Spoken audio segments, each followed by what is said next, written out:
Good morning students. मैं Chandrakanta SKM public school Sangaria से हिंदी की क्लास में आप सबका स्वागत करती हूँ। तो बच्चों, आज मैं आपको कक्षा 10वीं से पाठ है कारतूस, लेखक हैं हबीब तनवीर। तो उस पाठ को विस्तार से समझाऊंगी। तो बच्चों, सबसे पहले आप अपनी बुक को खोल के बैठोगे, साथ साथ में आप पढ़ते जाओगे, मैं पंक्ति पढ़ के आपको उसका अर्थ समझाती जाऊंगी। तो सबसे पहले हम ये पढ़ते हैं कि इस पाठ में किस बात का वर्णन किया गया है। इसमें बताया है लेखक ने कि अंग्रेज इस देश में व्यापार करने के लिए आए थे। ठीक है, व्यापारी के बीच में आए थे। शुरू में वो व्यापार करते रहे, लेकिन उनके इरादे केवल व्यापार करने के नहीं थे। आप सभी बच्चे जानते हो किस इरादे से आए थे अंग्रेज लोग यहाँ।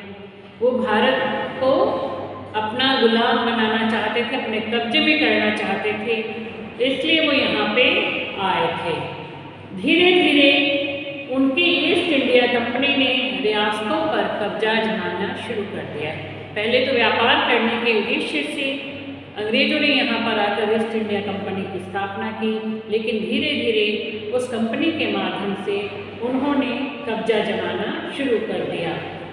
उनकी नीयत उजागर होते ही, यानी जैसे ही पता चला, लोगों को इस बात के बारे में जानकारी मिली कि ये लोग अब ऐसा करने जा रहे हैं, केवल व्यापार नहीं कर रहे हैं बल्कि हमारे देश पे कब्जा करने की कोशिश कर रहे हैं, तब अंग्रेजों को हिंदुस्तान से खदेड़ने के लिए, यानी इस देश से बाहर निकालने के लिए प्रयास शुरू हो गए थे। बहुत से क्रांतिकारी वीर सामने आए जो चाहते थे कि हमारा देश आज़ाद हो जाए, अब इन्हें जो है यहाँ कब्जा नहीं करने देंगे, हमारा देश आज़ाद हो जाएगा। इस पाठ में ऐसे ही जांबाज कारनामों का वर्णन, एक जांबाज के कारनामों का वर्णन है। जांबाज क्या है? वर्ड एक जांबाज, यानी जान को हथेली पर लेकर घूमने वाला वह व्यक्ति जो अपनी जान की परवाह नहीं करता कि उसकी मृत्यु हो जाएगी, उसके प्राण चले जाएंगे, इस बात की परवाह नहीं करता वो, और फिर भी ऐसे काम करता है, इसको बोलते हैं जांबाज। अब उसी के कारनामे, उसके कौन कौन से काम हैं उसके बारे में वर्णन किया गया है। और उस जांबाज का एकमात्र लक्ष्य है, केवल एक ही लक्ष्य था, अंग्रेजों को इस देश से बाहर निकालना। कंपनी के हुक्मरानों की नींद हराम कर देने वाला यह दिलेर इतना लीडर था, यानी कि जो कंपनी के लोग थे, कंपनी में काम करने वाले लोग थे, उनकी जो उसने नींद हराम कर दी थी, यानी वो सोते जागते केवल उसी के बारे में सोचते रहते थे कि कैसे वो परेशान कर रहा है। वो इतना लीडर था कि शेर की मान में पहुंचकर उससे दो हाथ करने की माने कंपनी की बटालियन के खेमे में ही नहीं जा पहुंचा। मतलब जैसे अब व्यक्ति कहते हैं ना, शेर की मान में, शेर की गुफा में जब हाथ डाल लेगा तो अपने आप ही वो कहते हैं ना, मुसीबत मोल लेने वाली बात होती है। तो उसने भी ऐसा ही किया। अब वो कंपनी की जो बटालियन थी उसके खेमे में पहुंचा। खेमा होता है उनका जो ये लगाते हैं ना डेरा, आप देखते हो कि ये फौजी लोग जाते हैं रास्ते में, कहीं डेरा लगा के बैठ जाते हैं, तंबू से गाड़ लेते हैं इससे, और ऐसे जो तंबू लगाए जाते हैं, आपने अपने स्कूल में भी देखा होगा, यहाँ पर जब नाइट कैंप लगाया गया था तो कैसे तंबू लगाए गए थे और उसमें बच्चे जो हैं रात को भी रुके थे। तो ऐसे ही होता है, डेरा लगाते हैं। तो वो भी जो है वैसे डेरे में पहुंच गया था और कर्नल पर ऐसा रोक डाला कि उसके मुख से भी शब्द निकले जो किसी शत्रु या अपराधी के लिए नहीं, यानी वो भी उसके साहस को देख करके उसकी प्रशंसा करने लगा। ऐसा काम उसने किया था। तो अब हम पाठ शुरू करते हैं। पाठ का नाम है कारतूस। तो सबसे पहले पाठ में पात्र कौन कौन से हैं? जो 4 लोग हैं पात्र जो है इसमें, इस पाठ को हम नाटक की तरह मंच पे भी प्रस्तुत कर सकते हैं, दिखा सकते हैं। अब इसमें एक तो कर्नल है, दूसरा पात्र जो है लेफ्टिनेंट है, तीसरा सिपाही है और चौथा सवार यानी घुड़सवार जो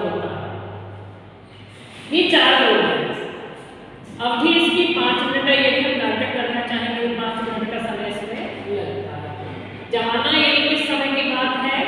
1799 की। समय है रात्रि का। स्थान है गोरखपुर के जंगल में कर्नल कालिंज के खेमे का अंदरूनी हिस्सा। कर्नल कालिंज ने जंगल में डेरा लगाया हुआ है। उस डेरे में अंदर बैठे हैं ये चारों लोग बैठ करके, अब जो आपस में बातें करते हैं, वहाँ पर ये 4 लोग हैं उस जंगल में, और उस डेरे के अंदर बैठ करके जो बातें हो रही हैं, कर्नल और लेफ्टिनेंट ये दोनों पहले आपस में बात करते रहेंगे। तो आज मैं आपको समझाती हूँ उन्होंने कौन कौन सी बात की। सबसे पहले जो है गोरखपुर के जंगलों में जब उसके अंदर बैठे हुए हैं लोग, तो 2 अंग्रेज बैठे हैं, वो बातें कर रहे हैं। कर्नल कालिंज है और एक लेफ्टिनेंट है, ठीक है। अब चांदनी छिपकी हुई है, अंदर लैंप चल रहा है, मतलब बाहर जो है कहते हैं ना चांद की रोशनी हो रही है और अंदर लैंप जला के वो खेमे में बैठे हैं। अब यदि आप ध्यान से पढ़ोगे सुनोगे तो बच्चों आपको ऐसा लगेगा ये जैसे सब कुछ सजीव रूप से आपके सामने घटित हो रहा हो, ऐसी घटना आपको ये लगेगी, ठीक है। अब कर्नल क्या कहता है? लेफ्टिनेंट से बात कर रहा है कि जंगल की जिंदगी बड़ी खतरनाक होती है। जंगल में डेरा डाल के बैठे हैं तो जिंदगी तो खतरनाक होएगी, ठीक है ना। अकेले बैठे हैं, वहाँ पे जंगली जानवर भी हो सकते हैं या कोई और भी नुकसान पहुँचा सकता है। तो कह रहा है कि जंगल की जिंदगी बड़ी खतरनाक होती है। लेफ्टिनेंट अब आगे उसको क्या जवाब दे रहा है? हफ्तों हो गए यहाँ खेमा डाले हुए, यानी हमें यहाँ पे डेरा डाले हुए कई हफ्ते बीत गए हैं। सिपाही भी तंग आ गए हैं, लेकिन ये वजीर अली है या भूत जो हाथ ही नहीं लगता। उन्होंने जंगल में डेरा क्यों डाल रखा था? उन्होंने जंगल में डेरा वजीर अली को पकड़ने के लिए डाल रखा था। वजीर अली बहुत ही दिलेर और निडर साहसी व्यक्ति था और वह अंग्रेजों को यहाँ से भगा देना चाहता था।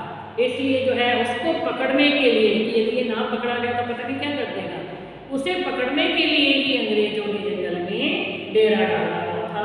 अब लेफ्टिनेंट ये कह रहा है कि इतने हफ्ते हो गए जंगल में हम बैठे हैं, सिपाही भी तंग आ चुके हैं, लेकिन ये वजीर अली है या भूत है कि पकड़ में ही नहीं आ रहा। फिर कर्नल कहता है उसके अफसाने सुन के रॉबिन हुड के कारनामों की याद आ जाती है। रॉबिन हुड ये कौन था? है रॉबिन हुड, ये बड़ा ही साहसी और दिलेर व्यक्ति था। ये क्या करता था? अमीरों से संपत्ति को छीन लेता था और गरीबों में बांट देता था। हमेशा गरीबों का साथ देता था। बड़ा ही जांबाज था, गरीबों का मददगार था। ये भी अपनी जान हथेली पर लेकर के रहता था। इसलिए और ये जो लेफ्टिनेंट जो बात कर रहे हैं आपस में वजीर अली की, वजीर अली और रॉबिन हुड दोनों एक जैसे थे। वजीर अली रॉबिन हुड की तरह ही कर रहा था। अंग्रेजों के खिलाफ उसके दिल में किस कदर नफरत है, यानी कहते हैं कि वजीर अली के दिल में अंग्रेजों के खिलाफ बड़ी नफरत भरी हुई थी। कोई 5 महीने हुकूमत की होगी, मतलब 5 महीने शासन किया होगा उसने। हुकूमत होता है शासन, मगर इस 5 महीने में वो अवध के दरबार को अंग्रेजी असर से बिल्कुल पार कर देने में तकरीबन कामयाब हो गया था। उस 5 महीने में उसने ऐसे ऐसे काम किए थे कि वो अवध से अंग्रेजों को बिल्कुल भगा देने में कामयाब हो गया था। अब फिर लेफ्टिनेंट बोलता है कर्नल कालिंज व सआदत अली कौन है? लेफ्टिनेंट पूछता है कि कर्नल कालिंज उससे पूछ रहा है कर्नल से कि ये सआदत अली कौन है। अब सआदत अली कौन था बच्चों? सआदत अली अवध का नवाब, आसिफ दौला का भाई है। अब कर्नल आगे से बता रहा है सआदत अली के बारे में कि सआदत अली मतलब अवध का नवाब है ना, तो कहते हैं कि वो आसिफ दौला का भाई है और वजीर और अली का और उसका दुश्मन है। आसिफ दौला का भाई है, वजीर अली का दुश्मन है, क्योंकि उसने भी अवध पे जो है 5 महीने तक राज किया था। और वो भी अवध का ही नवाब था, उसका दुश्मन है। असल में नवाब आसिफ दौला के यहाँ लड़के की कोई उम्मीद नहीं थी, मतलब आसिफ दौला की कोई औलाद नहीं थी। वजीर अली की पैदाइश को सआदत अली ने अपने मौत का ख्याल समझा, और जब वजीर अली पैदा हुआ तब सआदत अली ने क्या समझा कि अब जो है ये तो मेरी मौत का कारण यही बनेगा। तो उसे अच्छा नहीं लगा, क्योंकि उसे तो ये था कि आसिफ दौला कि यहाँ पे कोई नहीं होगा बच्चा। जब वजीर अली हुआ तो उसे जो है अच्छा नहीं लगा था। लेफ्टिनेंट अब आगे कह रहे हैं, मगर सआदत अली को अवध के तख्त पर बिठाने का क्या मसलेहत थी, मतलब मसलेहत होता है क्या रहस्य था। और कह रहे हैं कि सआदत अली को अवध के तख्त पर, मतलब अवध का नवाब क्यों बनाया गया था, अवध का राजा क्यों बनाया गया था। कर्नल कहते हैं कि सआदत अली हमारा दोस्त है, यानी वो अंग्रेजों का साथ देता था, क्योंकि बहुत से लोग ऐसे थे जो अंग्रेजों के साथ मिलकर के अपने ही देश को नुकसान पहुंचा रहे थे। अब वो जो है सआदत अली भी हमारा दोस्त है और वह बड़ा ही ऐश पसंद आदमी है, इसलिए हमें अपनी आधी मुमलिकत होता है जमीन जायदाद दौलत जिसको बोलते हैं, जायदाद दौलत होती है, वो दे दी और 10 लाख रुपए नगद, यानी 10 लाख रुपए नगद भी दे दिए। अब वो भी मजे करता है और हम भी। अब देखो अंग्रेजों के साथ मिल गया और उनको जो है जमीन जायदाद भी दे दी, पैसे भी दे दिए, खुद भी मजे कर रहा है ताकि उसको कोई कुछ ना कहे, और अंग्रेज भी मजे कर रहे हैं, तो दोनों ही मजे में रह रहे हैं।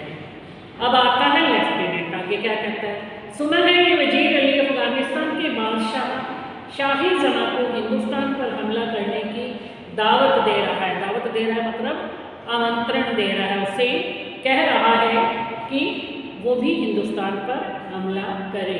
कौन कह रहा है? वजीर अली कह रहा है अफगानिस्तान के बादशाह को, ठीक है, कि वो जो है यहाँ पर हमला करने का उसे आमंत्रण दे रहा है। कर्नल कहता है अफगानिस्तान को हमले की दावत सबसे पहले तो टिप्पू सुल्तान ने दी थी, मतलब कि ये नहीं है कि वजीर अली ने दिया, इससे पहले टिप्पू सुल्तान ने भी उन्हें यहाँ पर हमला करने के लिए कहा था। फिर वजीर अली ने भी उसे दिल्ली बुलाया और फिर शमसुद्दौला ने भी। अब लेफ्टिनेंट पूछता है कि शमसुद्दौला कौन है? तब बताया कि नवाब बंगाल का निस्बती भाई, निस्बती यानी रिश्ते का भाई है, बंगाल के नवाब का रिश्ते का भाई है कौन? शमसुद्दौला, और वह भी बड़ा ही खतरनाक आदमी है।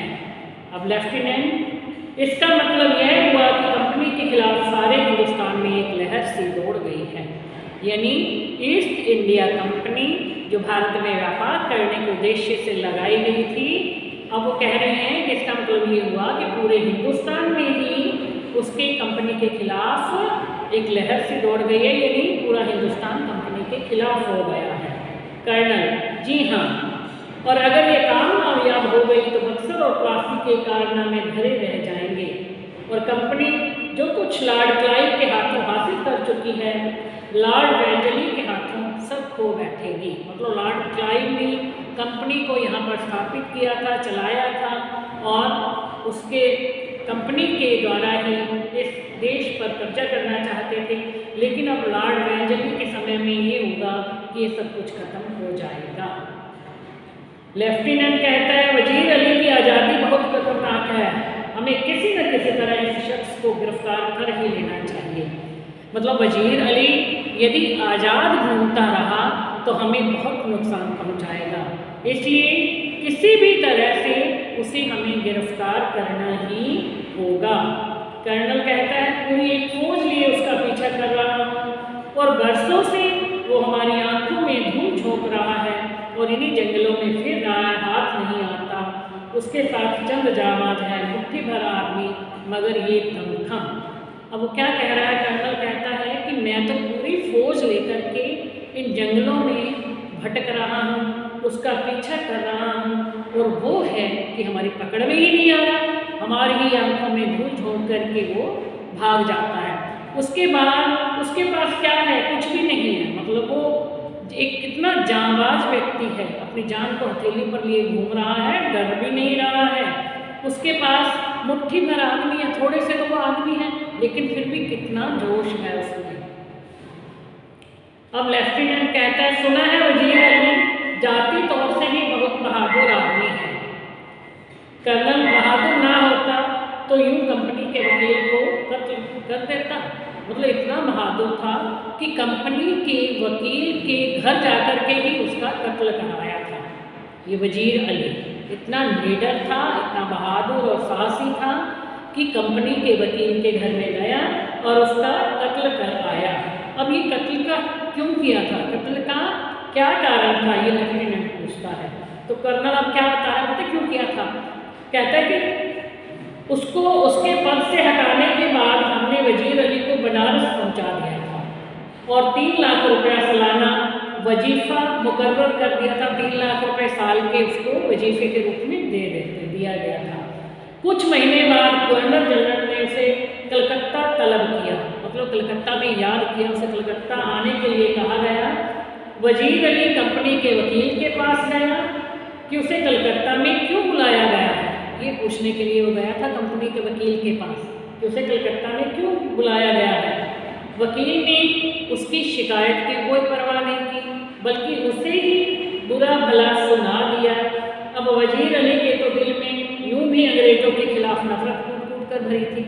वो तो पहले ही अंग्रेज़ों के खिलाफ था और जब कंपनी के वकील ने उसे और बुरा भला कह दिया, उसकी बात को अनसुना कर दिया, तो उसने खंजर से वकील का ही काम तमाम कर दिया, यानी वकील की हत्या कर दी और वहाँ से भाग गया।